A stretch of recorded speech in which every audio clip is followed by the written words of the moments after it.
Wah, dah lama tak nampak Kak Ai. Nak minum apa hari ni? Saya belanja. Kopi O0 je lah. Abang, kopi O01. Kak Ai, busy apa sekarang? Ada lubang baik punya ke? Share lah sikit. Ni kopi O0, RM3. Okey bang, saya bayar. Guna touching go boleh? Boleh, RM3. Wah, sekarang harga minyak makin naik. Barang semua dah mahal gila. Itulah Kak, pening kepala fikir pasal duit. Baru ni saya baca report, dia cakap orang yang makin tak ada duit lagi senang buat keputusan yang buat dia makin pukai. Betul ke Kak Ai? Ke memang nasib kita macam ni? Bukan pasal nasib lah. Ini semua sebab scarcity, kesempitan. You fikir, kenapa ada aunty suka beli sabun basuh baju botol kecil harga RM7 tapi tak beli tong besar RM16?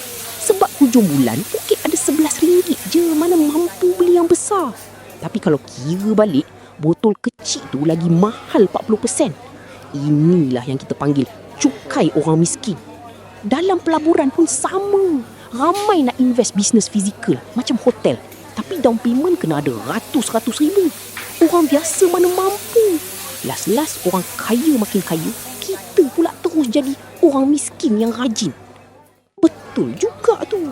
Habis tu, macam mana RWA Desk boleh tolong kita keluar dari jam ni? RWA Desk ni nak kasih potong itu syarat tinggi-tinggi. Kat sini, tak payah ada berjuta-juta. Guna sistem tokenisasi RWA, aset dunia sebenar, modal kecil macam 100 USDT pun dah boleh join projek hotel taraf diraja kat Malaysia ni. Ini cara kita guna sistem untuk elak bayar cukai orang miskin tu. Kak Ai, tadi ada sebut pasal bandwidth. Maksudnya kalau kita terlalu busy, otak kita jadi jam ke sampai tak boleh fikir cari-cari duit? Betul. Kalau hari-hari fikir hutang rumah, kereta, yuran sekolah anak, otak you macam handphone buka 100 app. Mesti lag punya. Keadaan ni panggil tunnel vision. You nampak bil depan mata je. Peluang masa depan semua tak nampak dah. Patutlah balik kerja saya asyik nak scroll TikTok je. Malas nak fikir pasal invest. Sebab tu kita tak boleh harap otak seorang je. Kena pakai sistem. Automasi. You beli machine mining RWA, 24 jam dia jalan cari PDP point untuk you. Disiplin. Kita ada plan 226. Tak payah pening nak jual ke nak beli hari ni. Ikut je formula. 20% reinvest, 20% staking, 60% cash out. Biar sistem yang buat kerja pening ni. Otak you pergi enjoy hidup je.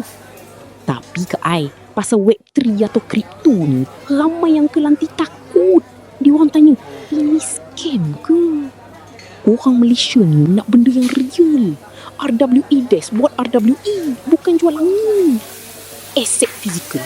Kita ada projek hotel nilai RM240 juta kat Port Dickson.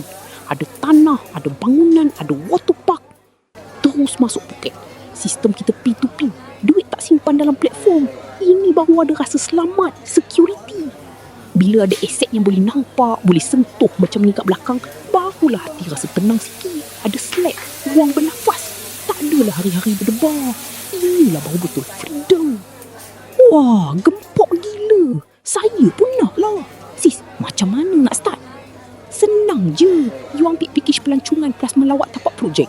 Kami bagi free machine mining RWA. You pergi jalan-jalan relax. Sambil tu boleh tengok sendiri tanah projek hotel di Raja 240 juta tu. Baru seribu je. Apa? Pergi melancong sambil melawat projek? Dapat machine mining free pula tu. Biar betul. Betul lah. Keluarkan phone you sekarang. Saya settlekan terus. Minggu depan kita pergi melawat tapak. Berbaloi gila. Saya nak ajak semua saudara mau. Makcik, pakcik, saya join sekali.